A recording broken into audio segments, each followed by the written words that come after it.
지난주에 자유한국당을 제외한 여야 4+1 협의체에서 내년도 정부 예산안 통과됐죠. 최초로 500조가 넘는 액수여서 슈퍼 예산 이런 명칭까지 붙었었는데요. 이미 통과된 그 예산과 관련된 쟁점들 오늘 전문가 초대해서 한번 두루두루 짚어보도록 하겠습니다. 건국대학교 경제학과의 최백은 교수 나오셨어요. 어서 오십시오. 네, 안녕하세요. 네, 모두 512조 3천억 원. 예. 그죠? 예. 정부가 낸 거에서 1조 2천억 원 깎았네요. 예. 정확하게 하면 1조 한 3천억 원 되더라고요. 깎은 게. 예. 이것 중에 이제 제일 많은 게 180조 보건복지 고용. 예. 두 번째가 뭡니까 이게 교육 72조. 예. 뭐 일반 행정 빼고. 예, 그렇죠. 국방이 50조. 예. 그다음에 R&D 뭐 산업 중소 에너지 SOC 이런 게 한 23, 4조씩 되네요. 예, 예. 전체 그림이 어떠세요? 잘 그려졌습니까? 저는 그 기본적으로 현 정부의 칼라하고요. 예. 현 정부의 실력이 저는 그대로 이제 이렇게 반영됐다고 보는데요. 결국은요. 예. 지금 현재 지금 올해 이제 그러니까 이 그 예산 편성을 하면서 정부에서 그 이제 기본 방향을 제시를 합니다. 예산을 편성한 방향을요. 목표죠. 그러니까요. 거기 보게 되면 두 가지로 압축돼요. 경기 대응하고 지금 경기가 굉장히 안 좋다 이거죠. 그다음에 이제 경제 체질을 근본적으로 개선시켜야 되겠다. 예. 이걸로 이제 압축되거든요. 예, 예. 그럼 이제 우리 경제 상황을 제가 이제 좀 비유를 하자면 제가 이제 가끔 이런 식으로 비유하는데요. 우리가 오래 이용하던 우리 동네 위에 뚝이 이제 무너진 거예요. 물을 막아주던. 그러니까 물이 범람할 게 아닙니까? 그러면 이제 마을에 이제 그러니까 마을이 잠길 게 아니에요. 그럼 사람이 이제 목숨도 위협받고 이제 주거시설도 침수가 되고요. 네. 그러면 일단 정부가 할 일은 사람 목숨 구해내야 되겠죠. 그렇죠. 그리고 임시 주거시설도 제공해야 되겠죠. 그렇죠. 근데 근본적인 건 뚝을 재건을 해야 되겠죠. 그럼요. 그렇죠. 근데 지금 뭐냐면 현 정부가 지금 그러니까 그 전자, 그러니까 긴급 대책, 발등에 떨어진 불은 그러니까 이제 하고 있는데 불은 끄고 있는 이런 상황인데 이제 근본적인 이제 그러니까 이 뚝을 재건하는 것은 아직 성과가 안 나오는 상황입니다. 네. 그럼 이 근본적인 부분은 역대 정부에서 계속해서 그러니까 사실은 성과를 못 만들어냈던 부분이 있어요. 그러니까 우리가 그래서 흔히 말해서 이제 뭐 미래 성장 동력을 육성한다든가 뭐 이런 얘기도 많이 했잖아요. 예. 뭐 이명박 정부 때 녹색 성장, 박근혜 정부 때 창조 경제, 지금 현 정부는 4,400명과 관련된 뭐 이런 거 얘기를 하고 있잖아요. 이거 얘기하는데 이 부분이 해결 안 되면요. 이게 이제 근본적인 대책이 될 수 없고 계속해서 그러니까는 이제 긴급 대책으로만 이렇게 지속될 수밖에 없거든요. 예. 그럼 현 정부에서는 그러니까 칼라 중에 하나가 지금 우리가 보게 되면은 1년에 60세 이상이요. 한 58만 명씩 증가합니다. 저출산 고령화. 예. 그럼 그런 상황 속에서 이분들의 대다수가 60세 넘어가는 순간에 대개 저소득층으로 되게 편입되어져요. 네. 그러니까 이분들에 대해서 기본적으로 어쨌든 간에 사회 안전망 차원에서 필요한 이런 부분들이 있단 말이에요. 예를 들면요. 긴급 대책으로 그렇죠. 필요하죠. 긴급 대책이요. 예. 예. 그런 거 있고요. 그다음에 반면에 보게 되면 지금 40대들이 일자리가 지금 줄어들고 있어요. 거기만 안 늘어나더라고요. 그러니까 다른 40대가 다른 연령대는 일자리가 늘어나는데. 그렇죠. 그러니까 네. 40대가 굉장히 중요한 연령층인데 왜 일자리 줄어들고 있단 말이에요. 그리고 이제 20대는 일자리는 양은 증가하고 있지만은 질은 여전히 그러니까 개선이 안 되고 있단 말이에요. 네. 그럼 20대하고 40대 이 모습이 바로 앞에서 얘기했던 이 뚝을 재건하는 문제와 관련돼 있는 거예요. 이게 그러니까 우리가 기본적으로 저는 이제 평상시에 늘 제조업 위기에 지금 상태에 있다 우리가. 예. 그러면 그런 얘기를 하는데 이 제조업 위기 속에서 제조업에서 일자리가 많이 줄어들고 있는 겁니다. 쉽게 얘기하면요. 줄어들고 있는 상황 속에서 제조업을 뭐 이 경쟁력이 또 강화해야 되겠지만은 문제는 제조업의 역할을 대신할 수 있는 이런 새로운 산업이 이제 그러니까 이제 우리가 산업 재편이 좀 필요한 거죠. 그런데 예. 표현하시는 그 뚝 재건, 예. 제조업 위기 극복, 예. 경제 체질의 개선 예. 이걸 예산으로 할 수 있나요? 그러니까 이건 민간 기업이 해야 되는 거 아니에요? 그렇죠. 근데 이제 뭐냐면 정부가 할 부분이 있고요. 민간 부분이 할 부분이 그러면 있는데 정부가 할 부분은 예산 가운데 주로 어떤 분야입니까? 제가 이렇게 보니까 R&D, 산업 중소 에너지 이런 쪽 파트의 예산이 그래도 상당히 큰 폭으로 늘었거든요. 그렇죠. 이번에 이거는, 이제 예. 일본에게 이제 수출 이제 우리가 이 규제 도발 받으면서 예. 그러면서 이제 소위 말해서 이제 소부장이라고 해가지고 소재 부품 장비 산업에 대해서 많은 예산을 투입해서 이제 그렇습니다. 강화시키겠다는 예. 이 부분은 뭐 저는 뭐 AI 하드웨어 측면 속에서 일정한 의미가 있다고 봐요. 예. 근데 이제 그거와 더불어 가지고 예. 현 정부가 뭐냐면은 이 4,400명 시대를 대비해 가지고 소위 말해서 인공지능 사회로 인공지능을 굉장히 대통령도 강조하고 그랬었잖아요. 그걸 전환해 가지고 뭐 데이터라든가 기술이라든가 네트워크라든가 AI 시스템 반도체 뭐 이런 거 이제 예. 하겠다고 하는데 예. 이게 이제 문제는 뭐냐면요. 이런 산업들 육성한다는 것은 과거에 그러니까 이명박 정부에서 녹색 산업 육성하겠다는 거라든가 창조 산업 육성하겠다라든가 이게 제가 볼 때는 거의 차이가 없어요. 그렇죠. 그러면 근데 그 당시에 그것이 구호 수준에서 그쳤지 제대로 쓰였느냐. 성과가 나왔냐 이거예요. 예, 그러면 예. 이제 결국은 이런 게 성공하려면요. 그 육성하려는 산업에 대한 정확한 이해가 필요하고요.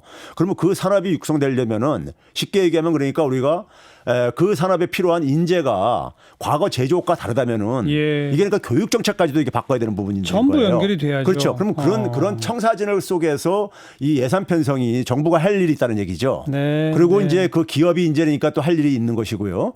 근데 이런 종합적인 부분에 대한 이해가 없으면은요. 결국은 예산만 투입하고 나중에 성과는 안 나오는 알겠습니다. 이런 부분들이 반복될 가능성이 있다는 그러니까 얘기죠. 지금 최 교수님 보시기에는 내년도 예산안도 보건복지 고용 예산이 가장 큰 폭을 차지하고 증가율도 꽤 높은 것 예. 등등을 보면 긴급 대책, 그렇죠. 경기 대응적 차원에서는 불가피하게 잘하고 있다. 그렇죠. 예. 그런데 예산안 전체에 어딘가 이렇게 녹아 있을 걸로 보이는 예. 경제 체질 개선, 예. 구조 개혁, 예. 그건 잘 안 보인다. 이건 좀 불투명하다 이거죠. 불투명하고. 예. 그런 점에서 저는 이제 이런 얘기를 합니다. 우리가 이제 그러니까 이렇게 재정을 많이 이제 투입을 했을 때 국가 예. 부채가 증가하는 거 이제 우려가 있잖아요. 예. 저는 GDP 대비해서 국가 부채가 무슨 뭐 60% 100%까지 증가해도 좋다 이거예요. 문제는 그걸 가지고 우리나라의 경제 체질하고 산업 재편이 만약에 이루어진다면은 그러면 이제 그러면 그다음에 그거는 줄어들 수가 있습니다. 세수가 계속 늘어날 그렇죠. 테니까. 예. 그러니까 그게 이제 1, 2년 만에 이제 그러니까 해결되는 부분들은 아니거든요. 알겠어요. 예. 예. 지금 다른 주요 선진국에 비해서는 우리 국가 부채가 아직은 안전한 수준 아닙니까? 예, 충분히 안전합니다. 그러니까 우리가 지금 이제 내년에 하더라도 GDP 대비 40%가 안 되거든요. 네. 국가 채무는요. 네. 근데 지금 보게 되면은 뭐 OECD 국가들 중에서 제일 낮은 국가 중에 하나이고요. 우리가 그 세계 경제 포럼이라는 데가 있죠. 소위 말해 다보스 포럼이라고 하는데 예. 거기서 이제 국가 경쟁력 지수를 이렇게 발표를 하고 그러는데 올해도 보게 되면은 우리나라가 그 거시 건전성 부분에서 1위를 했어요. 근데 거시 건전성을 그가 일종의 뭐냐면요. 우리 외환위기 때 생각하면 됩니다. 외부적인 충격이 왔을 때 얼마나 우리가 그러니까 그것을 방어할 수 있고 거기 대응할 수 있냐 이 능력인데요. 거기 가장 중요한 지표 중에 하나가 뭐냐면은 국가 재정 건전성이고요. 또 하나가 뭐냐면 외환 보유고 같은 겁니다. 그렇죠. 근데 이게 이제 그러니까 우리가 굉장히 양호하다고 이제 평가를 받고 있는 거예요. 그런 점에서 우리나라 재정 건전성은 예. 지금은 굉장히 저는 좋다고 봐요. 근데 그 적자의 확대 속도 예. 이게 너무 빠르다는 지적이 있잖아요. 그러니까요. 제가 얘기하는 게 이 적자 속도가 빨리 증가하는 것은 우리 고령화 속에서 저는 이제 불가피한 측면도 있지만 문제는 뭐냐면 아까 얘기했듯이 이게 지금 GDP 대비 40% 정도뿐이 안 되는 이런 상황 속에서 이게 60% 80% 되더라도 경제 체질을 개선하는 쪽으로만 이게 네, 예산이 네. 집행된다면은 네. 그런다는 얘기죠. 그렇다면 그 속도를 우리가 우려할 필요는 없다는 이거죠. 그러니까요. 네. 그런데 그런 점에서 예산을 그러니까 1년 가지고 우리가 성과를 만들어내려고 하기보다는 적어도 그러니까 5년 이상 10년을 투입을 해서라도 예. 우리 체질을 근본적으로 바꿀 수만 있다면은 저는 우리 GDP 대비 100% 가더라도 큰 문제는 없다고 봐요. 이제 그런 점에서 우리가 이 숫자에 연연할 문제가 아니라 그 예산을 투입을 해가지고 우리가 얼마나 체질을 바꿀 수가 있느냐. 네. 여기에 이제 우리가 모든 머리를 집중해야 된다는 얘기죠. 그 너무나 타당하고 지당하신 말씀인데 예. 저희는 숫자를 보고서도 잘 모르는데 예. 그렇게 말씀하시면 숫자 안에 들어있는 내용까지 뜯어보란 얘기잖아요. 그렇죠. 저희가 어떻게 압니까 그걸? 그렇죠. 경제학자께서 설명을 해주시죠. 이게 이제 그래서 제가 이제 이런 얘기합니다. 우리가 이제 그래서 지금 현재 육성하려는 그 산업을 우리가 산업 재편한다면 새로운 산업을 육성하는 거잖아요. 산업을 육성하려는 산업에 대한 정확한 이해가 전제가 되지 않으면요. 예. 그러니까 우리가 예를 들어서 제조업하고 창조 산업은 전혀 다른 산업이에요. 예. 농업하고 제조업이 다르듯이요. 예. 근데 제조업을 농업 같은 방식으로 육성하면 성공할 수 없잖아요. 네, 근데 네. 마찬가지로 창조 산업이나 녹색 산업을 제조업처럼 육성하려고 하면 실패합니다. 그래서 정부가 육성하려는 산업에 대한 그러니까 저는 그런 얘기합니다. 정부는 훌륭한 의사여야 되는 거지 실력 있는 의사가 돼야 되는 거지. 그러니까 선한 의사는 필요 없다. 착한 의사는 필요 없다. 그러니까 교수님 보시기에 예. 문재인 정부는 예. 실력 있어요, 실력 없어요. 그러니까 그 새로운 이 정계 체질을 개선하는 데 속에서는요. 저는 부족하다고 봐요. 실력이 없다. 예. 그러니까 지금 현재 그러니까 그게 기재부나 산자부가 가고 있는데 기재부가 산자부가 하는 방식이 과거에 이명박 정부나 과거 그러니까 박근혜 정부가 했던 산업 정책의 네, 연장선에 저는 있다고 봐요. 그냥 그 본질. 거의 비슷하죠. 그러니까요. 그러면 과거에 실패를 했으면은 거기서 반면 교사를 얻어야 되는 거죠. 박근혜 정부 때 창조 경제라는 걸 내세우면서 그렇죠. 시도 단위로 창조 경제 무슨 센터 하나씩 맞습니다. 다 만들었잖아요. 예. 그죠? 예. 그 대기업이랑 뭐랑 조인트 그렇죠. 해가지고 예. 그죠? 예. 그 지금 뭐 해요? 지금 뭐 기껏해야 이제 벤처 창업 이제 그런 거 지원 정도나 하는 걸로 가고 있죠. 그래서 물론 이제 벤처 창업에 대한 어떤 양적인 측면 속에서 성과는 많이 나오고 있지만은 근데 지금 문재인 정부도 그런 거 비슷한 거 해요? 그렇죠. 그래요? 그렇죠. 그럼 예전에. 달라진 게 없네요. 그렇죠. 이제 근본적으로 그러니까는 근본적으로 이 산업 정책에 대한 제가 볼 때는 과거에 대한 반성이 좀 없는 것 같아요. 그러니까 이게 결국은 이제 관료들이 가다 보니까는 네. 관료들이 지금 주도를 하고 있거든요. 그러니까 왜 그러냐면 문재인 정부에서도 정권을 만든 팀들에 있어서는 산업 정책이 사실 좀 빈곤했었습니다. 그러다 보니까 이제 관료한테 넘기게 되고 예, 예. 관료들은 기본적으로 과거의 연장선에서 계속 예. 하는 그런 관성이 있습니다. 예. 그러다 보니까는 이번 정부에서도 우리가 내놓은 산업 정책들을 보게 되면은 2016년에 나왔던 말에 나왔던 정책이 기본적인 모태를 이루고 있어요. 네, 네. 참, 그 좋은 평가받기 어렵네요. 지금 이제 좀 보수적 시각을 갖는 정당이나 언론에서는 아니 국민들한테 그렇게 현금 퍼주기식으로 해서 이게 되느냐. 게다가 재정적자는 자꾸 쌓이는데 이렇게 하면서 보건복지 고용 이쪽에 일자리 예산으로 모여 있는 이 부분을 막 비판하잖아요. 예.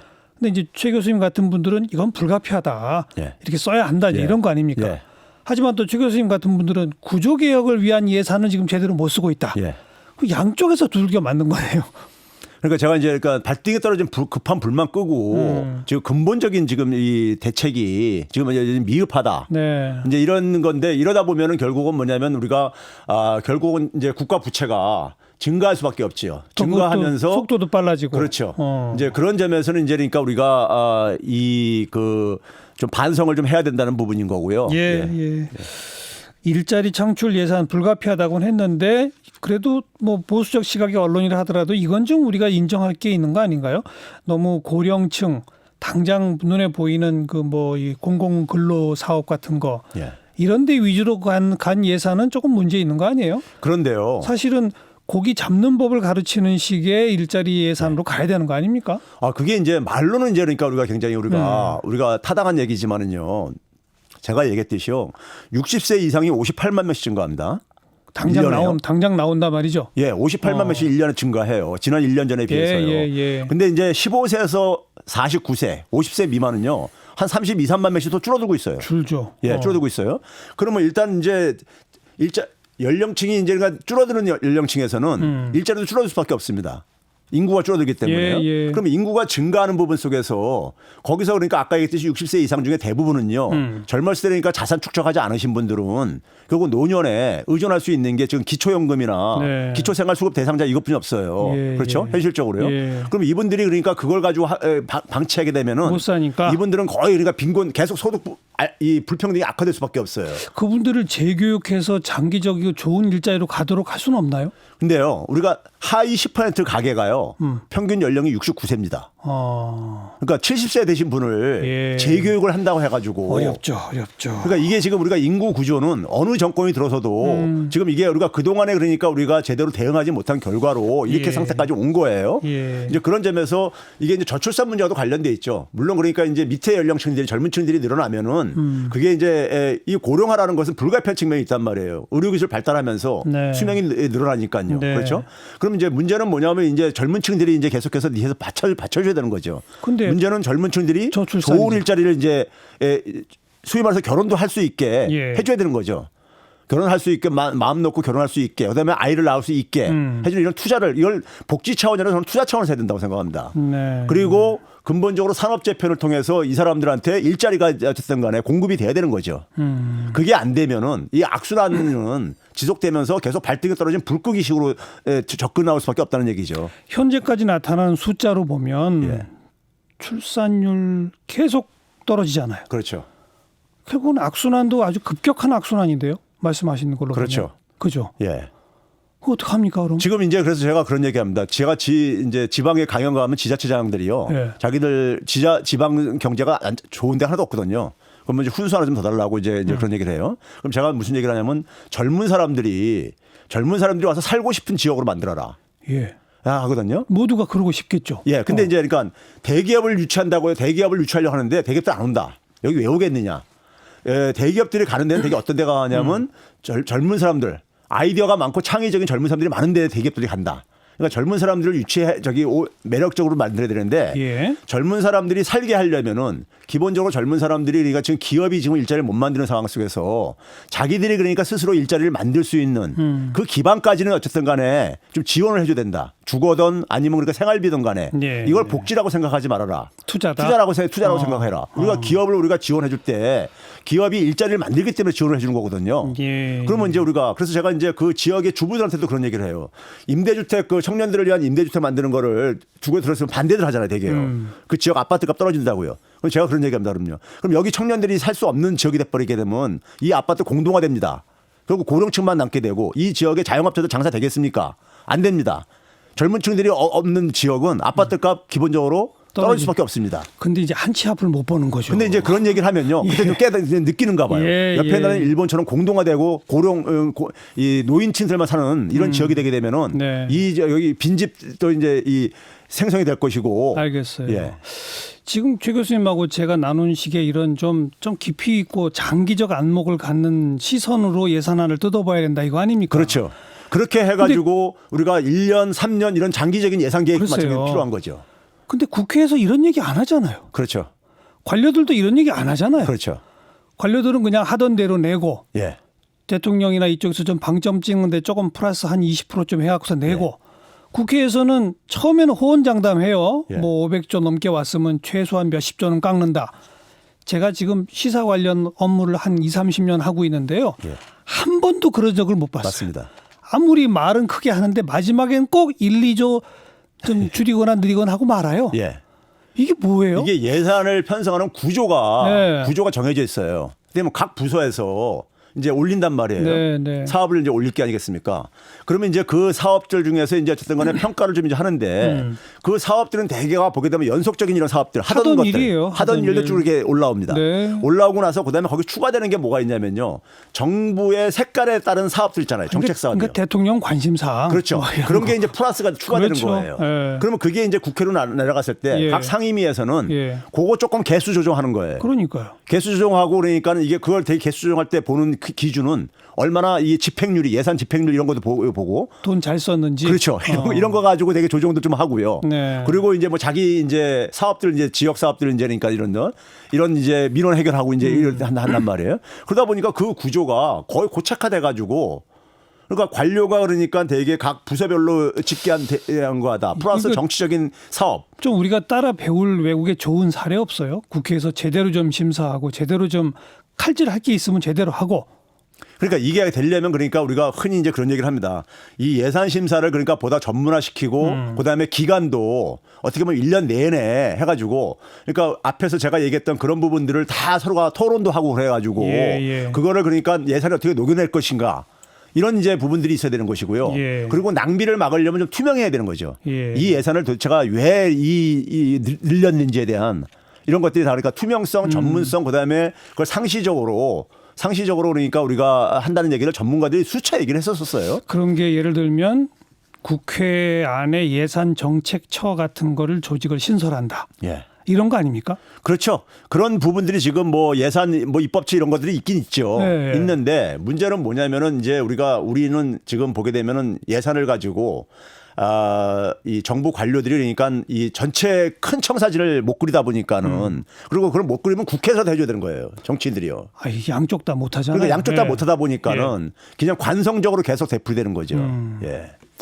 그래서 이게 실력이 필요한 겁니다. 사실은요. 네. 실력이 없는 나라는 그만큼 고통을 당할 수밖에 없어요. 국민들이요. 헌법을 바꿔서라도 국회에서 연중 예산 심사를 하고 그럴 수 있는 실무기구 예산 입법처나 전문적인 예산 정책처 같은 걸 따로 만들고 그것이 정부와 상호 견제하게 만들고 그렇죠. 이런 안들은 나와는 있는데 그렇죠. 못하는 거예요. 예. 못하는 건 정부가 자기가 가진 기득권을 놓기 싫어하기 때문이죠. 또 한편에서는. 제가 그래서 이런 식으로 배합니다. 우리가 바다에서 지진이 났어요. 그러면 좀 이따 동물들은요. 미리 다 높은 데로 대피합니다. 예. 자기 살려고요. 예. 근데 우리는 뭐냐면 꼭 얼굴이 쓰나미가 덮쳐야지만이 예. 그때서 우왕좌왕들 해요. 예. 그러니까 이게 그러니까 지금 이런 상황으로 계속 지속되면은 이게 지속 불가능한 거거든요. 그럼 여기에 대해서 그러니까 근본적으로 이런 그러니까 쓰나미 사태를 막을 준비를 우리가 국회든 정부든 간에 서로 싸움지 그만하고 좀 이런 부분을 좀 사실은 해결을 해야 되는 거거든요. 네. 여기에서 실력을 보여줘야 되는 거예요. 야당도요. 사실은요. 네. 그리고 그걸 가지고 경쟁을 하게 되면 국민들한테 지지도 받을 게 아니겠습니까요. 대한 세력으로서 그러니까 이 저것도 갈 것이고 믿음도 갈 것이고요. 될까요? 해야죠. 안 될 것 같은데 저는. 아휴, 뭐 이번 국회는 저는 안 될 것 같고요.